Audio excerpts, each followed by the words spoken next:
Harper One and HarperAudio present Like, a history of the world's most hated and misunderstood word by Megan C. Reynolds. This is the author.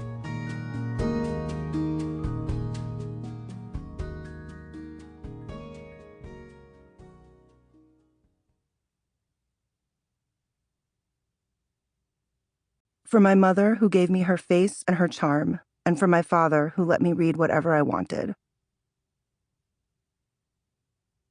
Introduction. Like, why? I've always been someone who strives to be careful with my words, because I'm of the firm belief that what I say, and more importantly, how I say it, matters. Brevity is not my forte. Personally, the only way to get my point across is to use as many of the right words as possible, each one carefully selected for maximum impact. Surely this has something to do with my unyielding desire to know the outcome of any situation at any given time, the slightly anxious person's yen for control over the uncontrollable. My logic is as follows. If I say the right thing at the right time, my intentions will be clear. If I'm careful with my words, my meaning will never be misconstrued. I'm proving a point, but I'm also proving myself. Avoiding the affliction of misspeaking, once rudely referred to as verbal diarrhea by a cousin to whom I no longer speak, has served me well enough in my adult life. Though I maintain that my loquacious nature is nothing more than a charming personality quirk, enough time and therapy has proven otherwise. Sometimes the best way to face yourself and to get your point across is, after all, the simplest one.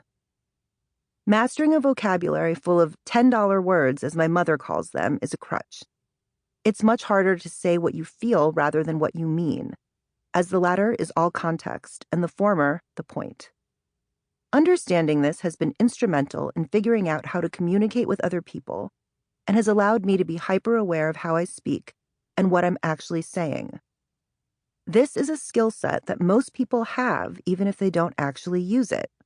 Unfortunately for women, it's a skill set that has evolved out of necessity. I am a helper in many aspects of my life. Part of this particular sickness is accommodation, but especially in conversations or situations that don't necessarily warrant it. I don't love conflict, and sometimes it's just nice to take the easy way out, to set aside my feelings and modulate my response in part so that the other person, and in turn myself, is more comfortable. I'm careful with my speech, so much so that I speak in circles. Get to the point, my therapist will say to me, as I unfurl a monologue that explains why I feel the way I do, and what I think I should do about it, neatly sidestepping the heart of the actual matter, which is my feelings. Unlearning my verbal tendency to over-explain, to intellectualize the emotional, and to predict the outcome of a conversation that could be uncomfortable or otherwise upsetting are lifelong tasks. But when I take the time to sit down and really look at what I'm saying and how I say it, I've noticed that the word I use time and time again, when there are seemingly so many others at my grasp, is like. Let us not beat around the bush. Everybody says like, whether they like it or not. The word is likely a habitual part of your regular everyday speech. If you really start to pick apart your own speech patterns, you will find yourself overwhelmed with and pleasantly surprised at how often like works its way in. Blessedly, the only times I am treated to the sound of my own voice as a listener is when I play back interview recordings or the voice notes I send to my friends when I don't feel like typing. But like shows up in a lot of places, even in the sort of written communication that feels like speaking, like the backlogs of my text messages, or worse, a Slack channel that I share with friends who are former coworkers. It gets in where it fits in the places where grammar prescriptivists and cranky op-ed writers don't think it needs to be.